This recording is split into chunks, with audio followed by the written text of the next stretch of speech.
ағайындар, Гүлжан деген жігіт келіп отыр ғой. Жүргізуші, ана жердегі қанша қатысушы бар. Бір адам қарсы келе алмай жатыр ғой, бір адам. Біреу байлығына, анаусына тиісіп алып, кім ол өз жауап берді ғой, байлықты қаяқтан алып жатыр, не. Ең бастысы ол жігіттің IQ-нің тереңдігіне, және де өзінікін бермейтін, өзінікін қорғай алатындығына, соған риза болып отырмын. Молодец, бауырым. Так держать. Баса бер. Сіздер де өздеріңіз көріп отырсыздар ғой, ағайындар, по факту қояды, просто по факту. Красавчик. Сендерге өзім атынан бір-екі қызықты факт айтып берейін. Мына шоуда, енді бұл как бір жағынан шоу, бір жағынан как реалити проект, короче. В общем, не айта аламын. Кейбір адамдар айтып жатыр, что менің сөзімді дайындайды, или осылай өзі менің сөзімді дайындап береді дейді, ондай емес. Сосын сценарий дейді, тоже ондай емес. Бұл жерде ешқандай сценарий жоқ, бәрі по факту болып жатыр. Сосын не? Главный нәрсе, бәрі мен ойлап жатыр екен, мынау скоро андай не болып кетеді дейді. Так, мен үміткермін, қатысушы болып кетеді дейді. Күтіп отырады дейді мені, короче. Тоже ондай емес, мен оған 100% гарантия беремін. И мен ешқашан деп айтпай қояйын. В общем, менің ойым, мақсатым ол емес. Біздің мақсат Жездауда осы маржамен қыдырып, үш мара өзіне көресіздер. Қайырлы кеш, баршаңызға, қалайсыздар? Бүгін маған эфирде осындай күшті бір кісі келді. Бейтаныс жаннан осындай хатымен: мен сенің жаныңдамын әрдайым депті. Почеркасына қарасам бір пысық жігіт сияқты ғой енді.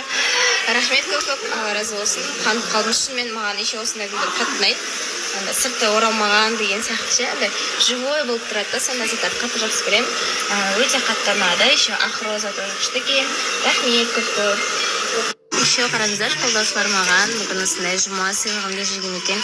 Әрдайым осылай тілектерімен ерекше сыйлықтар беріп тұрады. Бұл жолы осындай құртпен күшті мармеладка беріп жүрді. Рахмет, Алла разы болсын. Мен онда ашық құрт жақсы көремін. Как раз анай тамам ауырып тұрған еді, күшті болды, тұзды нәрсе жегім келеді ғой. И тәттінде чай ішетін боламын. Рахмет көп. Қолдаушыларыма Алла разы болсын. Мен сіздерді қатты жақсы көремін. Мені теледидардың ар жағынан ғана көрсеңіздер де сондай прям өз қыздарыңызда, өздеріңіздің туған әпкелеріңіздей қыздар, кейбір тәтелер прям өзінің подругасы сияқты жақсы көріп жатады. Мені рахмет, Алла разы болсын. Мен сіздердің барлық жақсылықтарыңызды жүрегіммен әрдайым сақтаймын. Открыткаларыңызға шейін білесіздер ғой, үйде қалай жинап қоямын. Құрметті оқырмандар, біздің студияда жаңа қатысушы Жасмина. Сәлем. Қатысушы болып келіп қалдым. Көңіл-күйіңіз бәрі күшті ма? Күшті, аурасы да күшті, энергетикасы да күшті. Қазір кішкене мен толқындан тұрмын ба, жоқан тұрмын ба, сондай кішкене сезімдер бар.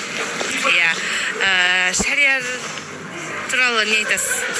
Шариғат туралы? Шариғат мен бауыр басып кеткен шариғатқа. Мұнда келгенде де деп ең бірінші достарымнан, Нұрдәулеттің Айдадан келген бірінші достарымнан бірі болды. Сол үшін көпке сөйлесіп, дос қатары сөйлесіп жүргенбіз ғой. Досыңыз, солай екен.